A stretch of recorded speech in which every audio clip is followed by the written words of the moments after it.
Canada will open a new consulate in Greenland this week. Greenland is described as an autonomous territory of Denmark, and like Canada, Donald Trump has talked about wanting to annex the huge Arctic island and its 58,000 people.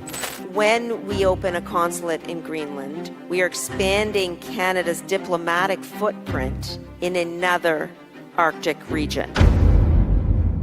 Canada is about to make one of the quietest but most important geopolitical moves of its year, and almost nobody outside diplomatic circles has realized what just happened. This week, Canada will open a brand new consulate in Greenland. On paper, Greenland is still an autonomous part of Denmark. In reality, it is the most strategically valuable island in the Arctic. It is the piece of land former President Donald Trump famously said the United States should buy. An island he talked about as casually as if he were purchasing a hotel or a golf course, a place he insisted America needed for national security and one way or another should acquire. While Trump kept repeating that the United States should take Greenland, Canada quietly stepped into the very space Washington had been trying to dominate. No speeches, no big announcements, just direct action. And the moment Canada confirmed the opening of its first-ever consulate in Nuuk, Greenland's reaction was immediate. A Greenlandic member of parliament had one word for it, finally. That single word changed the entire Arctic conversation in an instant. It was not polite approval, it was relief, it was frustration. It was a message that Greenland had been waiting for someone, anyone, to take it seriously as a partner rather than a bargaining chip. And in an interview with CBC, MP Pelle Broberg explained why the move mattered so much. For as long as most people in the Arctic can remember, Inuit communities in Canada, Alaska, and Greenland have shared ancestors, culture, families, and traditions. Yet, politically, they have lived under governments far away, separated by distance and by history. There has been a connection for generations, but no political bridge. A Canadian consulate finally builds that bridge. And to make the moment even more significant, a high-level Canadian minister actually traveled to Nuuk to open it. Anita Anand did not treat it as a symbolic ceremony. She treated it as the beginning of a new Arctic strategy. She made it clear that Canada is no longer just talking about the Arctic. It is stepping into it. She said other foreign ministers from Arctic countries feel the same. If they want to protect the Arctic and shape its future, they have to show up, build relationships, and be present in the region. The timing could not be more important because the Arctic is no longer a quiet, frozen corner of the world. It is becoming one of the most competitive strategic zones on the planet. The United States wants to influence them. So does China. Russia has militarized its Arctic territory. Denmark claims authority over Greenland.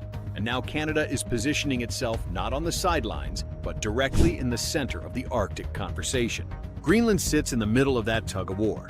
It imports many goods from Canada, but all its shipping must pass through Denmark. That creates high prices, long delays, and a constant sense of dependence on Europe. The new Canadian consulate offers something Greenland has long wanted: a direct path to North America, faster routes, lower costs, fewer intermediaries. But the implications go even deeper than trade. Greenland has been watching North American trade agreements like NAFTA and, more recently, the USMCA from a distance for decades. Greenland has said openly that it wants economic integration with North America, and for the first time, it sees a partner who might actually make that happen. To understand why this moment matters so much, you need to revisit Donald Trump's fascination with the island. Throughout his presidency, Trump repeatedly brought up the idea of the United States buying Greenland. He said it was necessary for national security. He told advisors America should get it one way or another. Behind closed doors, according to Reuters and AP, he insisted it was a serious possibility. Many people laughed it off, but Greenland did not find it funny. Greenlandic leaders called the idea insulting and colonial. Denmark's prime minister called it absurd. The public backlash was immediate. Trust in Washington took a hit that never fully healed. Yes, the United States still operates a consulate in Nuuk. Yes, it has the major Thule Air Base. But politically, the relationship has been strained ever since. That crack in trust created the opening Canada just walked into. Canada did not make any offers to buy the island. It showed up with respect, a diplomatic presence, a willingness to listen, a consulate that Greenland had been waiting years for. That one word was not just excitement. It was a subtle but unmistakable message to the United States. Greenland is open to partners who treat it as an equal. And then something even more unexpected happened. Denmark, America's NATO ally, accused the United States of interference in Greenlandic politics. Danish officials claimed that individuals linked to Trump had attempted to build separatist groups inside Greenland to push Washington's interests. Denmark launched a public investigation, found enough evidence to take it seriously, and then summoned the top American diplomat in Copenhagen. Denmark warned that the actions violated international rules and threatened NATO unity. The Arctic had officially become a pressure point. While the United States was dealing with that fallout, Canada moved in a completely different direction. Instead of covert influence campaigns, Canada expanded cooperation with Denmark through clean energy, offshore wind projects, and next-generation green technology. Canadian aluminum, powered by hydroelectricity, has become incredibly valuable. Starting in 2026, Europe's carbon border tariff will penalize aluminum produced with fossil fuels. Canada, one of the world's cleanest producers, suddenly becomes a top supplier. Canada-Denmark trade reached nearly $2.7 billion in 2024. More important than the number is what they are trading. Hydrogen technology, renewable power systems, Arctic infrastructure. These are not short-term goods. These are the industries of the next century. Meanwhile, Canada is transforming itself in ways the United States did not anticipate. So much federal funding is pouring into energy infrastructure that it now accounts for more than 3% of Canada's GDP. Trump's tariffs on steel, aluminum, and energy were meant to bring manufacturing back to the United States. Instead, they unintentionally triggered a Canadian industrial revival.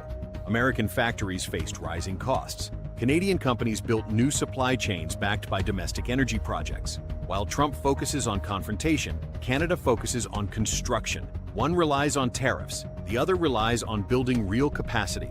The Darlington nuclear cluster alone is expected to generate more than $2 billion in tax revenue over the next decade, and every $1 billion invested supports 6,000 jobs. Provinces, industries, and communities across Canada are aligning around the same idea. Canada's long-term strength comes from energy independence, industrial stability, and clean power that the world actually wants to buy. Seen in this larger context, Canada's opening of a consulate in Greenland is not a small diplomatic gesture. It is part of an entire strategy. Greenland sees Canada showing up with respect and long-term interest. Denmark sees a trustworthy partner. And Washington sees something it has not seen in years. Its northern influence is slipping away.